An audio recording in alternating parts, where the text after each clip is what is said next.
तो good evening everyone. शुरू करते हैं class 11th history chapter 1 writing and city life, जिसमें आज हम लास्ट टॉपिक फाइनली पढ़ने जा रहे हैं, सिटीज इन मेसोपोटामियन कल्चर, जिसमें हम समझेंगे कि मेसोपोटामियन कल्चर में सिटीज कैसे इमर्ज हो, और इसका बेस्ट एग्जांपल आपको गिलगमेश एपिक में समझ में आएगा, जो कि मैं आपको एक्सप्लेन करूंगा।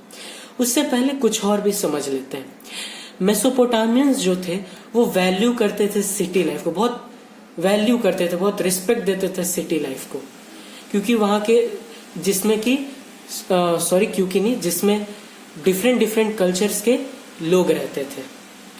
और सिटीज आपको पता है क्यों आई, क्योंकि प्रोस्पेरिटी आई इसलिए, और प्रोस्पेरिटी आएगी तो पता है डिस्ट्रक्शन भी आएगा।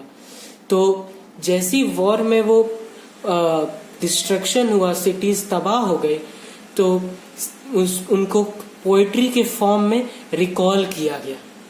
इसका एक बेस्ट एग्जांपल हमें गिलगमेश एपिक में मिलता है, जिसमें हम समझेंगे कि मेसोपोटामियंस जो थे उन्हें गर्व कैसे था सिटीज पर, और उसमें एक बहुत अच्छा वोकैबुलरी का वर्ड है पाइग्नेंट, जिसका मतलब होता है दुखद। ठीक है, तो फिर हम आगे बढ़ते हैं। गिलगमेश एपिक में समझाया जाएगा। ये लिखा गया था किंग एनमर्कर के सक्सेसर, मतलब कि उत्तराधिकारी किंग गिलगमेश के द्वारा, जो ये एपिक था, महाकाव्य था, वो 12 टैबलेट्स में लिखा गया था, जो कि गिलगमेश द्वारा ही लिखा है। ठीक है, तो इसको मैं अब एक्सप्लेन करता हूं कि किस तरीके से एपिक चला। तो ये जो गिलगमेश थे, वो उनका दूर दूर तक उनका टेरिटरी फैला हुआ था, और उनका नाम बहुत था लोगों में। ठीक, अब वो एक दिन क्या हुआ कि उनके एक दोस्त का डेथ हो गया। अब उन्हें लगा कि तब तो मेरा भी डेथ हो जाएगा, तो मैंने जो इतना प्रोस्पेरिटी मेरे पास है, मैंने जो इतना नाम कमाया, ये सब चला जाएगा। तो उन्होंने इमोर्टैलिटी, मतलब कि अमर होने का रहस्य जानने के लिए निकल पड़े, दुनिया घूमे, बट बहुत एफर्ट्स लगाए, बट उनका ये अटेम्प्ट फेल कर गया। फिर वो रिटर्न हुए उरुक में अपने, क्योंकि वो गिलगमेश जो थे वो उरुखी सिटी के रूलर थे, तो वो चाहते थे कि उनका नाम उनके मरने के बाद भी अजर अमर रहे, मतलब कि वो उनका नाम लोग लेते रहे उनके मरने के बाद भी, मतलब वो फेमस रहे।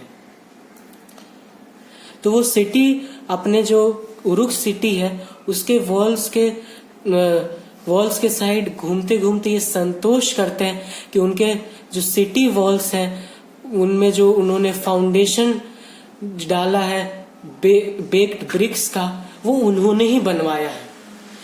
जबकि उनके आगे वाली जो जनरेशन्स होंगी उन्हें ये याद रखेंगे, क्योंकि वो नहीं चाहते थे कि उनके जो सन होंगे, जो बेटे होंगे, वो उनके बारे में गाथा गाए। उनका जो सिटी वॉल है, उन्हीं को लोग देखकर उनके मेहनत और उनके हीरोइज्म के बारे में जाने। तो यही पूरा था गिलगमेश एपिक, जहां हम जाने कि सिटीज पे गिलगमेश जो किंग थे उन्हें कितना प्राउड था सिटीज पे, क्योंकि वो चाहते थे कि उनका नाम जो है, उनका काम जो है, वो अजर अमर हो।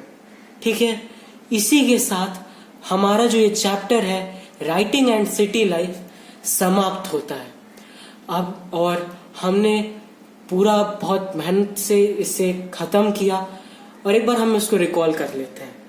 राइटिंग एंड सिटी लाइफ में हमने देखा कि राइटिंग और सिटी लाइफ में कितना बेजोड़ कॉम्बिनेशन है, क्योंकि दोनों एक दूसरे के बिना अधूरा है, राइटिंग भी और सिटी लाइफ भी।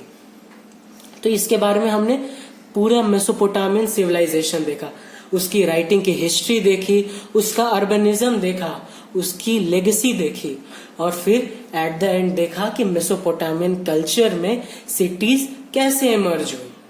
तो ये सब चीज हमने देखा, और जैसा कि मैंने पोस्ट में डाला था कि एक सरप्राइज आपके लिए है, तो मैंने नोट्स बना है, प्योर हैंड रिटन है, सिर्फ आपके लिए, बहुत मेहनत लगी है, पूरे हैंड रिटन है, और मैं आशा करता हूं कि आपको बहुत अच्छा लगेगा वो नोट्स पढ़ के। तो इसी के साथ हम आपसे विदा लेते हैं इस चैप्टर के साथ, जो कि class 11th history chapter 1 writing and city life समाप्ति होता है। अगली बार जब हम आएंगे तो पॉलिटिकल साइंस को शुरुआत करेंगे। तो इसी के साथ बाय बाय, टेक केयर और ध्यान भी रखिएगा। Bye bye.